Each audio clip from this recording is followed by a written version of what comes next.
ঝর্ণার নিচে কে যেন দাঁড়িয়েছিল, চোখ ছিল না, তবুও তাকাচ্ছিল আমাদের দিকে। একটা হাসি, আর তার সাথে নীল নিখোঁজ। আমরা তিনজন গেছিলাম, ফিরেছি আমি একাই। আর আমি জানি ওটা মানুষ ছিল না। এই গল্পের সমস্ত ঘটনা, চরিত্র ও স্থান সম্পূর্ণরূপে কাল্পনিক। বাস্তবের সাথে কোনো মিল থেকে থাকলে সেটি সম্পূর্ণরূপে অনিচ্ছাকৃত ও কাকতালীয়। কুইটজেল ফিল্মসে আপনাদের সকলকে স্বাগত। কুইটজেল ফিল্মস অরিজিনাল অডিও বুক সিরিজে আজ শুনবেন ঝর্ণার নিচে কেউ নেই। গল্প রচনায় শৌক্তিক দে। শুরু হচ্ছে ঝর্ণার নিচে কেউ নেই।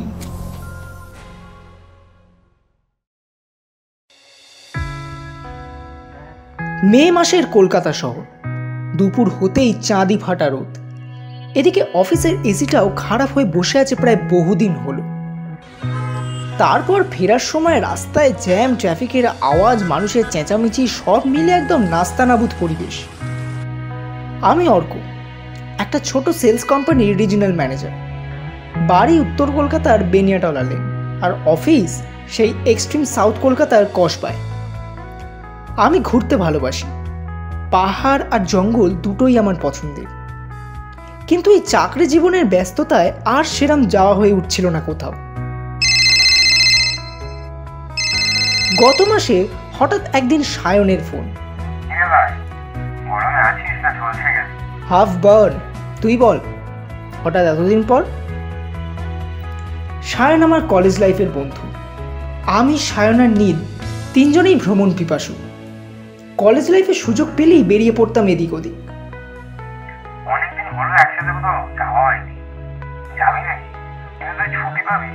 ছুটি তো অঢেল, কিন্তু যাব কোথায়?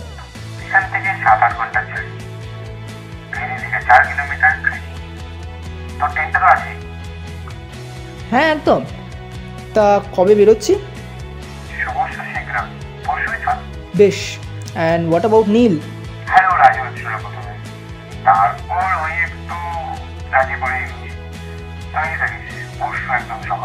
ওকে, ডান। যাক বাবা, এতদিন পর অবশেষে একটু শান্তিতে নিঃশ্বাস ফেলতে পারবো। এই ভেবে চটপট অফিসে একটা মেল করে 3 দিনের ছুটি করিয়ে নিলাম। স্যাংশনও হয়ে গেল। কথা মতন 2 দিন পরই জিনিসপত্র গুছিয়ে বেরিয়ে পড়লাম 3 মূর্তিতে। যেতে যেতে পথে অনেক গল্প, আড্ডা, হই হই হলো। প্রায় 2 বছর পর আবারও আমরা 3 মূর্তি এক হয়েছি।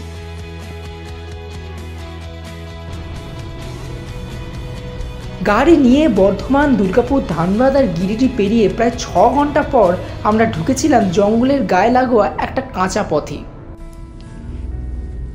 বিকেলে সোনালি রোদের টুকরো পাতা ভেদ করে মাঝে মাঝে চোখে পড়ছিল।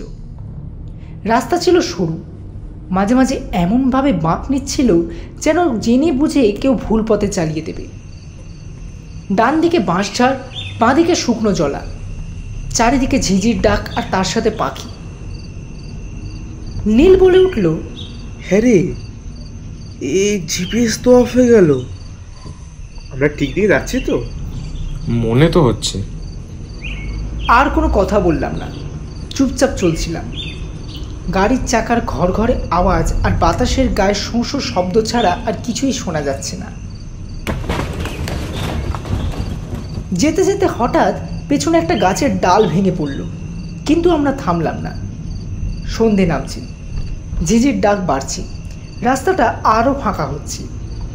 মোবাইলের নেটওয়ার্ক উড়ে গেছে অনেকক্ষণ আগে, আর ঘড়ির কাঁটা যেন থেমে গেছে।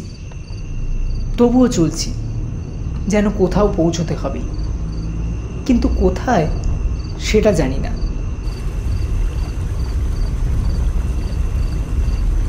কিছু দূর যেতেই হাওয়ায় একটা শব্দ ভেসে এলো।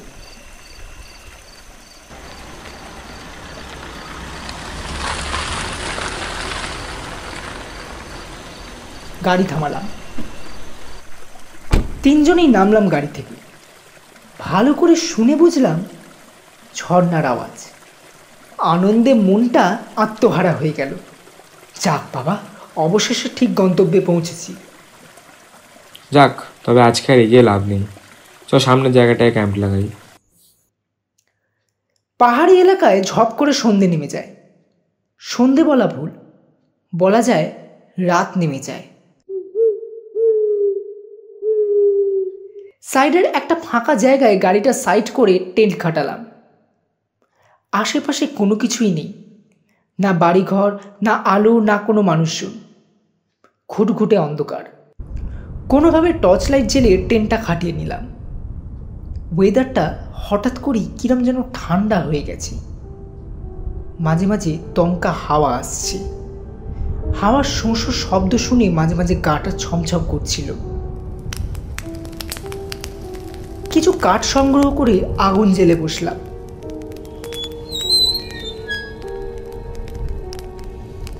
দূর থেকে হাওয়ায় একটা শব্দ ভেসে আসছে, যেন কেউ দোলনায় দোল খাচ্ছে।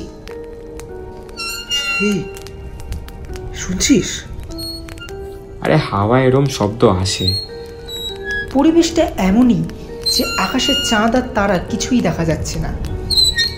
ঝিঁঝির ডাকও থেমে গেছে। হঠাৎ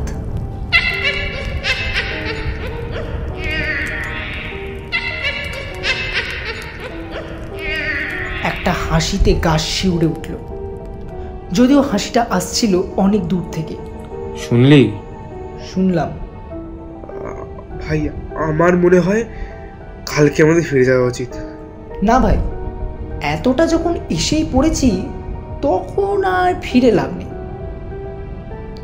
সেদিন রাত্রে আর কারোর চোখেই ঘুম এলো না।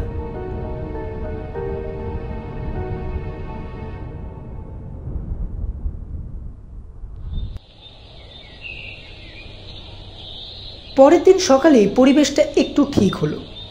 কয়েকটা পাখির ডাক শোনা গেল, কিন্তু আকাশ তখনও গুরুগম্ভীর, যেন সূর্য ওঠেইনি। ভোর রাতের দিকে কখন যে ঘুমিয়ে পড়েছি একটু তা মনে নেই।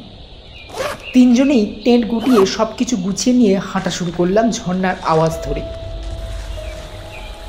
পাহাড়ি রাস্তা উতরাই চড়াই পেরিয়ে চলেছি। পথটা দেখে মনে হলো যেন কেউ কোনোদিন এই রাস্তায় আসেইনি। গাছগুলো ভারী অদ্ভুত, সাধারণ গাছগাছালির থেকে অনেকটা আলাদা। গাছের গায়ে প্রচুর অজানা চিহ্ন আঁকা, আর কিছু কিছু গাছে লাল ফিতে বাঁধা। মাঝে মাঝে ভয় লাগছিল, জঙ্গলে যদি কোনো জন্তু জানোয়ার থেকে থাকে আর সেটা যদি মাঝ রাস্তায় বেরিয়ে আসে। কিন্তু জন্তু তো দূরের কথা, একটা পোকাও চোখে পড়ল কিনা সন্দেহ। ফোনের সিগন্যাল তখনও আসেনি। হাঁটতে হাঁটতে দীর্ঘ পথ অতিক্রম করে অবশেষে আমরা সেই ঝর্ণার কাছে এসে দাঁড়ালাম। একটা সরু জলপ্রপাত, কিন্তু তীব্র খরস্রোতা। এই জল সেই ধরনের যা ধীরে ধীরে পড়ে না, বরং নিচের পাথরগুলোতে সাদা উত্তাপে আছড়ে পড়ে। কুয়াশা যেন বাষ্পের মতো ছিটকে উঠছিল, অর্ধেক ফাঁকা জায়গাটা ঢেকে রেখেছিল। সূর্য যেন সেই কুয়াশা ভেদ করতে পারছিল না। ডান দিকে শ্যাওলা আর লতাপাতায় আধা ডোবা একটা ভাঙাচোরা কাঠামো পড়েছিল। কাঠের বিমগুলো অদ্ভুতভাবে ভেঙে পড়েছিল। লোহার পেরেকগুলো ধীরে ধীরে পাথরের ভেতরে মরচে ধরে গেঁথে গেছে, যেন কোনো পুরনো কেবিন কিংবা মন্দিরকে উপড়ে ফেলা হয়েছে। ভাই, এ তো পুরো সিনেমার মতন। জাস্ট দেখ, আমি একটু কাছে যাই। বেশি সামনে যাস না ভাই, পুরো পিছল রাস্তা কিন্তু। নীল আমাদের কথায় তোয়াক্কা না করে চলে গেল ঝর্ণার দিকে। কিছুক্ষণ পর কুয়াশায় মিলিয়ে গেল। আমি আর সায়ন বেশ কিছুক্ষণ ওখানে দাঁড়িয়ে কিছু ছবি নিলাম। ঝর্ণার আওয়াজ আরো দৃঢ় হয়ে উঠেছে। হঠাৎ একটা শব্দ কানে এলো। আওয়াজটা শুনতে পেলি? হ্যাঁ, শুনলাম তো। এই নীল কোথায় গেল বলতো? এখনো তো ফিরল না। আই থিঙ্ক আমাদের এগিয়ে একবার দেখা উচিত। আমি আর সায়ন এগিয়ে চললাম। সেই ভেঙে যাওয়া কাঠের বিমগুলোর কাছে এসে দাঁড়ালাম। হাত দিতেই টের পেলাম বিমগুলো অস্বাভাবিক ঠান্ডা, আর তাতে কিছু আঁচড়ের দাগ।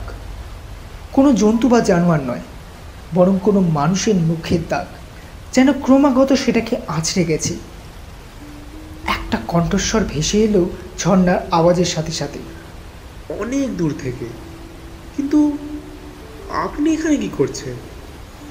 একটা আওয়াজ শোনা যাচ্ছে, তাই না? একবার ভালো করে শোন তো, মনে হচ্ছে যেন কেউ একটা কথা বলছে। ভালো করে শুনে বুঝলাম এটা তো নীলের গলা। নীল, এই নীল! কোনো সাড়া পেলাম না। যত কাছে গিয়ে দেখি। এগোতে লাগলাম। রাস্তা অনেকটাই পেছল, তাই সাবধানে পা ফেলে চলেছি। একটু অন্যমনস্ক হলেই প্রাণের আশঙ্কা। নীল, নীল! তবুও কোনো সাড়া নেই। কিছুটা দূর যেতেই একটা পাথরের ওপর নীলের ফোনটা পড়ে। গিয়ে তুলতেই দেখি ক্যামেরা অন করা, আর তাতে শেষ ছবিটা তোলা হয়েছে। ছবিতে দেখা যাচ্ছে কেউ একজন ওই ভাঙা কাঠামোটার কাছে দাঁড়িয়ে। মুখটা অস্পষ্ট, লম্বা চুল, পায়ের পাতা দেখা যাচ্ছে না, কিন্তু তাকিয়ে আছে ক্যামেরার দিকে। আমাদের মধ্যে কোনো প্রতিক্রিয়া হলো না। আমরা এইটুকু বুঝতে পারলাম যে কিছু একটা এখানে আছে, যা দীর্ঘকাল ঘুমিয়ে থাকার পরে আবার জেগে উঠেছে। আমরা কেউ কারোর দিকে তাকালাম না, একটা কথাও বললাম না, কিন্তু জানতাম ছবিটা মিথ্যে ছিল না। ওখানে নিশ্চয়ই কেউ একটা ছিল, অথবা এখনো আছে।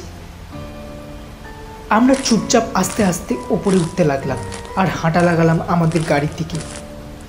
নীলকে ফিরে পাওয়ার আশা যে আর নেই তা ভালো রকমই বুঝতে পারছিলাম। সায়নের চোখ মুখ ফ্যাকাশে হয়ে উঠেছে। আমিও বুকে একটা চাপা ভার অনুভব করলাম।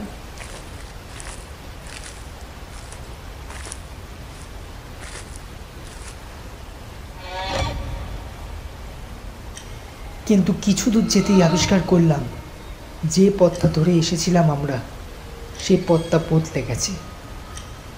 এ যেন এক অন্য অজানা রাস্তা। গাছগুলো আলাদা, গাছের গায়ে যে নখের দাগ ছিল সেগুলো মুছে গেছে, এমনকি লাল ফিতেটাও উধাও হয়ে গেছে। গাছের গায়ে একটা ফিতে বাঁধা ছিল, তুই খেয়াল করেছিলিস ওটা? হ্যাঁ, দেখেছিলাম তো, কিন্তু এখন তো নেই। মনে হচ্ছে দেখ, কেউ যেন খুলে নিয়ে গেছে। বাতাস হঠাৎ উল্টো দিক থেকে বইতে শুরু করলো, আর সেই বাতাসের সঙ্গে মিশে এলো একটা উগ্র গন্ধ। পোড়া, কিন্তু শুকনো ফুলের মতো নয়। ভেজা মাটি আর পচা পাতার গন্ধে মিশে তৈরি হয়েছিল এক অজানা আতর। তখনই শুনতে পেলাম প্রথম আওয়াজটা। তোরা চলে যা, তোরা চলে যা, না হলে তোরাও হারিয়ে যাবি। তুই শুনতে পেলি? হ্যাঁ, কিন্তু কোথা থেকে এলো সেটা বুঝতে পারলাম না। আমরা দুজনেই পেছনে একসাথে ঘুরে তাকালাম, আর ঘুরতেই দেখলাম গাছের ডালে অজস্র পুতুল, যা এই কিছুক্ষণ আগেও ছিল না। পুতুলগুলো চোখ নেই, মুখ নেই, কিন্তু তবুও মনে হচ্ছে তারা যেন আমাদের দিকেই তাকিয়ে আছে। আমাদের পা কাঁপছিল, জঙ্গলের রং বদলে যাচ্ছিল, দুপুরের আলো স্নান হয়ে গেছে, আকাশের রং হলুদ বা কমলা নয়, একটা গাঢ় মেটে লাল।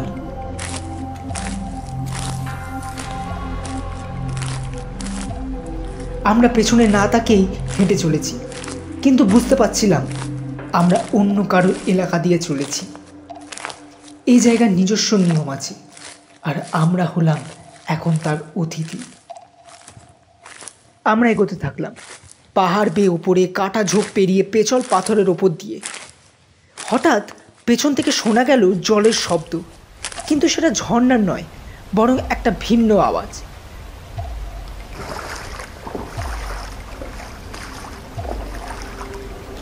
ভারী ভেজা পায়ের শব্দ, জলের ওপর ঝপঝপ আওয়াজ। কেউ একটা আমাদের পেছনে আসছে, দ্রুত জলের মতো, কিন্তু পাথরের ওপর দৌড়চ্ছে মানুষের মতো। আমরা দুজনেই দৌড়তে শুরু করলাম। তুই দৌড়তে থাক, থামিস না, থামলেই বিপদ। জঙ্গল যেন বাঁক নিচ্ছিল, আমাদের পথ পাল্টে দিচ্ছিল। গাছগুলো নুয়ে আসছিল, তাদের শেকড় বাকড় আমাদের পা আটকে ধরছিল। আমরা শুধু ছুটছিলাম, কিন্তু পথ আর আগের মতো ছিল না। হঠাৎ সায়ন বলল, ওটা কি? দেখলাম দুটো পাথরের ফাঁকে একটা ফাঁক, সরু, খুবই সরু, মনে হলো একটা গুহা। চল চল, ওটার ভেতরে চল। আমরা ঢুকে পড়লাম। ঘন অন্ধকার গুহা, নিঃশ্বাস নিতে কষ্ট হচ্ছে, বুক ধরপড় করছে। এখন কেবল জলের টপ টপ শব্দ আর দুজন মানুষের দম বন্ধ হয়ে যাওয়া নিঃশ্বাস।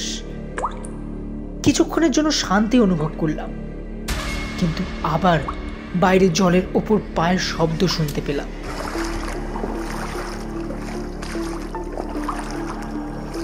তারপর একটা ডাক, সায়ন,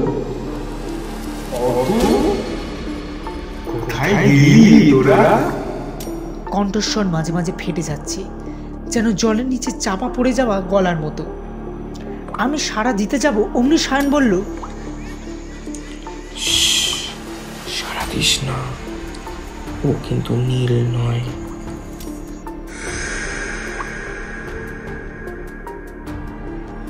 পাথরের উপর আঙুলের টোকা, আর কেউ যেন জোরে জোরে নিঃশ্বাস ফেলছে। গলাটা হুবহু নীলের মতো, কিন্তু ফাঁপা গলা, যেন কেউ ওর গলা ভার করে কথা বলছে। ওটা ওখানেই আছে, আমাদের দেখেছে। কিছুক্ষণের জন্য সবকিছু যেন থেমে গেল। তারপর পায়ের শব্দ আস্তে আস্তে দূরে সরে যেতে লাগলো, আর নিস্তব্ধতা চারিদিক গ্রাস করলো। মনে হলো ও চলে গেছে। গুহার একটা কোনায় দুজনে বসে রইলাম চুপ করে, নিঃশ্বাস ফেলছি না, কথাও বলছি না। হঠাৎ একটা দেওয়ালে কিছু চিহ্ন দেখতে পেলাম। অর্ক, এই সাইনগুলো তো ওই গাছগুলো তো দেখেছিলাম। হ্যাঁ, তাই তো। এটা আমার মনে হচ্ছে এটা কোনো উপজাতিদের চিহ্ন, একটা রিচুয়াল সাইট। এটা বলির জায়গা, তার মানে এটাই সে বোঝাতে চেয়েছিল। প্রতি কয়েক বছর অন্তর ঝর্ণা কাউকে নিয়ে নেয়, এই জন্যে হয়তো এখানে কেউ আসে না।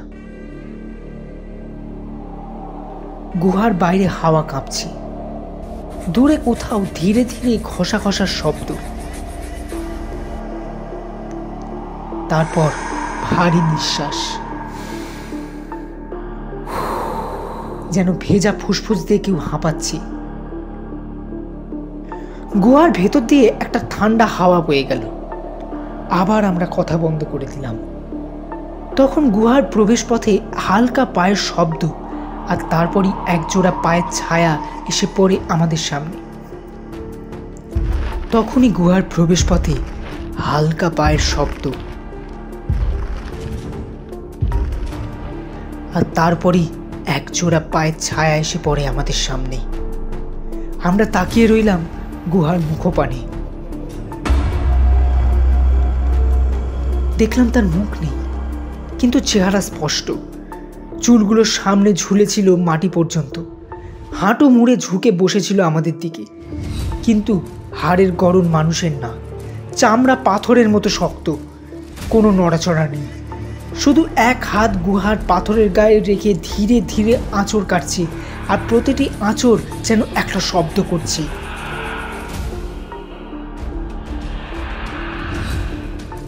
কি যেন বলছে, ভাষা নয়, তাই বুঝতে পারলাম না ঠিক করে।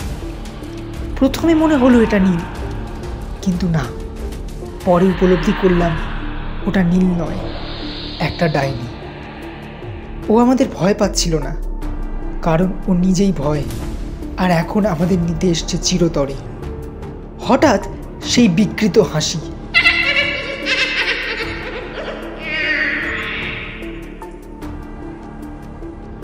কিছুক্ষণ পর চারিদিক কুয়াশাচ্ছন্ন হয়ে গেল, আর ওই চেহারাটা কুয়াশায় মিলিয়ে গেল।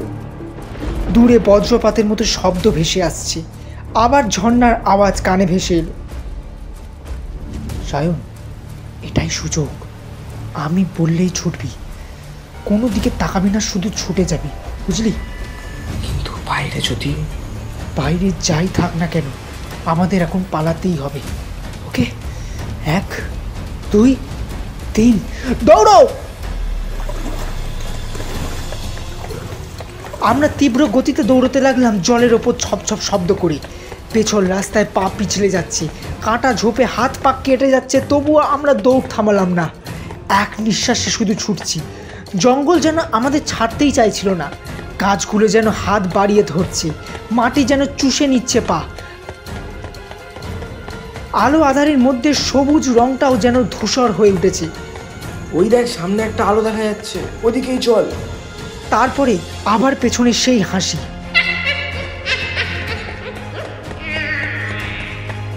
ঠিক সেই মুহূর্তে বুঝলাম যে ওটা আলো নয়, একটা জায়গা যেটা বারবার ঘুরে আমাদের সামনে আসছে। একই গাছ, একই দাগ, জঙ্গল আমাদের ঘুরিয়ে নিয়ে আসছে আবার সেই একই জায়গায়, সেই একই গুহার কাছে। কেন জানি না আমরা থমকে দাঁড়িয়ে পড়লাম আবার ওই গুহাটার কাছে। পেছনে একটা পদধ্বনি, কিন্তু তাকালাম না। শুনতে পেলাম নীলের সেই বিকৃত গলা, তো তোরা এসে গেছিস, আয় আয়। তারপর আবার সেই হাসি, আর চারিদিক কুয়াশায় ঢেকে গেল। আমি আর কিছু দেখতে পেলাম না, শুধু চোখে পড়ল সেই আলো, আর তার সামনেই পাথরের ফাঁকে সেই অবয়ব। মানুষ নয়, চুল মাটি ছুঁয়ে গেছে, হাঁটু বাঁকানো, মুখ নেই। সায়ন যেন কুয়াশার মধ্যে কোথাও হারিয়ে গেছে। আমি চেঁচিয়ে বললাম, সায়ন দৌড়ো, পেছনে না তাকিয়ে দৌড়ো। কিন্তু কোনো সাড়া নেই। সময় নষ্ট না করে আমি একাই দৌড় দিলাম, কোনো কিছু না ভেবে।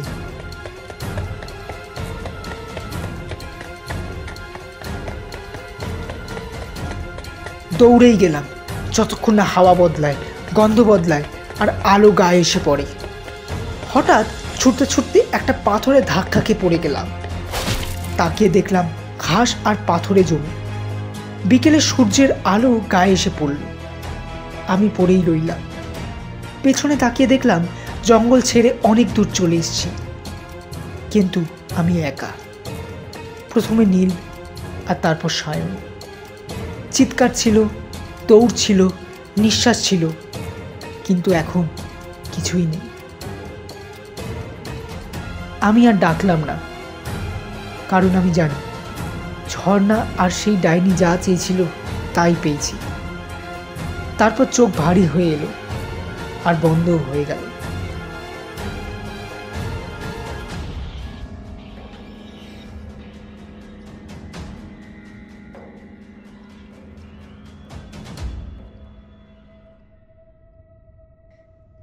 তারপর কেটে গেছে 3 সপ্তাহ। শুনেছিলাম অচেতন অবস্থায় জঙ্গলের ধারে আমাকে উদ্ধার করেছিল কিছু স্থানীয় লোক।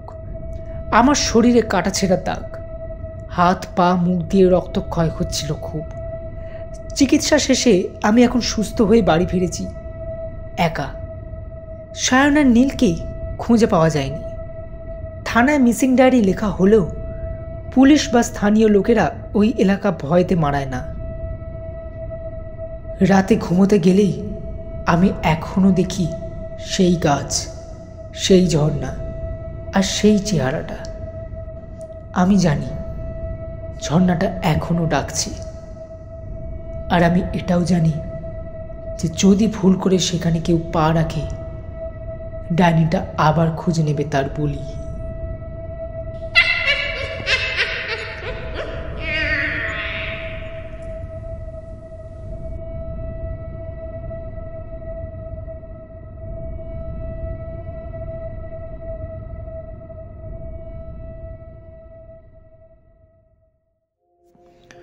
শুনছিলেন ঝর্ণার নিচে কেউ নেই। গল্প রচনায় সৌপ্তিক দে, গল্প পাঠ ও অর্কর ভূমিকায় সৌপ্তিক দে, সায়নের ভূমিকায় সম্ভব তালুকদার, নীলের ভূমিকায় যুবরাজ তালুকদার, ডাইনির ভূমিকায় শ্রীমতী মৌসুমী দে। সাউন্ড ডিজাইন, এডিট ও পর্ব পরিচালনায় সৌপ্তিক দে। পোস্টার ডিজাইন স্বাগত বাসু। আমরা আরও একটি রোমাঞ্চকর গল্প নিয়ে ফিরে আসব খুব শীঘ্রই। অসংখ্য ধন্যবাদ আমাদের সাথে থাকার জন্য।